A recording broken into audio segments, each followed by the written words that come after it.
नमस्कार, मैं आचार्य मोहिनी भारद्वाज राघव यूट्यूब के चैनल पर आपका स्वागत करती हूँ। बच्चे पढ़ने से जी चुराए तो चेक करिए घर का वास्तु। घर पर वास्तु दोष है तो इसका असर बच्चों पर भी पड़ता है।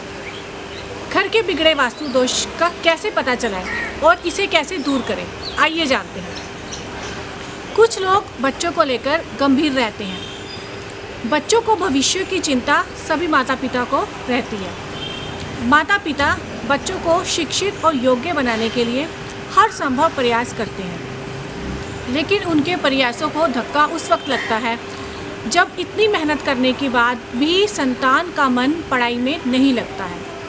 बच्चे ज़िद्दी होते हैं और दोस्तों में ही अधिक मस्त रहते हैं और गलत संगति में भी पड़ जाते हैं। बच्चा उन्हीं कार्य को करने में अधिक समय बिताता है जिनके लिए उसे मना किया जाए। बच्चे को बर्ताव में अचानक आने वाले परिवर्तन को गंभीरता से लेना चाहिए, क्योंकि ऐसा कभी कभी वास्तु दोष के कारण भी हो जाता है। वास्तुशास्त्र के अनुसार घर में दो तरह की एनर्जी होती है। घर की पॉजिटिव और यानी कि सकारात्मक ऊर्जा जब होने लगती है और नेगेटिव एनर्जी यानी कि नकारात्मकता की ऊर्जा की तभी बढ़ोतरी होने लगती है तो घर का वास्तु भी प्रभावित होने लगता है। इसका पता आसानी से लगाया जा सकता है, बस कुछ बातों पर आपको ध्यान देना होगा। जैसे यदि घर में यह चीज़ें आपको दिखाई देती हैं तो वास्तु दोष को दूर करने के प्रयास करने चाहिए। जैसे घर के सदस्यों में आपस में मनमुटाव की स्थिति बनी रहे, पति और पत्नी के बीच में बात बात पर विवाद होना या कला रहना, बच्चों का पढ़ाई में मन ना लगना या उन्हीं कार्यों को करना जिनके लिए उन्हें मना किया जाता है, बिजली के उपकरण बार बार खराब होना, घर के किसी सदस्यों की हेल्थ बार बार खराब होना, घर में धन की कमी रहना या पैसा होने के बावजूद भी बचत ना होना या बेवजह खर्चों में ही पैसा चला जाना या हमेशा कर्ज बनाई रहना, इनकम में अचानक कमी आ जाना, रिश्तेदारों और मित्रों के साथ प्रेम भरे संबंध भी प्रभावित होना, घर का पालतू जानवर बार बार बीमार हो या अजीब तरह से व्यवहार करे, घर के बड़ों के सामान में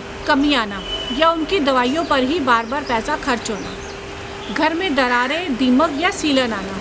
यदि इस तरह की चीज़ें आपको महसूस होने लगे तो समझ लेना चाहिए कि घर की पॉजिटिव ऊर्जा प्रभावित हो रही है। इसके लिए इन उपायों को करना बहुत ज़रूरी है। अब घर की नेगेटिव एनर्जी को कैसे दूर करें?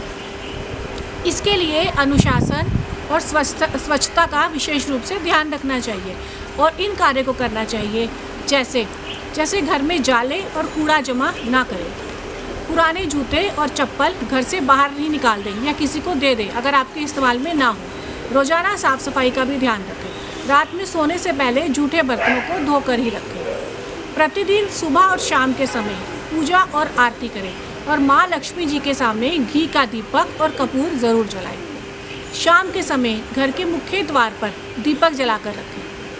सप्ताह में कम से कम 2 बार नमक का पोछा घर में ज़रूर लगाएं। बच्चों के कमरे में भगवान गणेश जी की या सरस्वती जी की फ़ोटो लगाएं। बुधवार के दिन गणेश जी की विशेष रूप से पूजा करें। बच्चों को आदत डालें कि ज़रूरतमंद लोगों को अपने सामर्थ्य अनुसार कुछ न कुछ देते रहें और उनकी सेवा भी करें।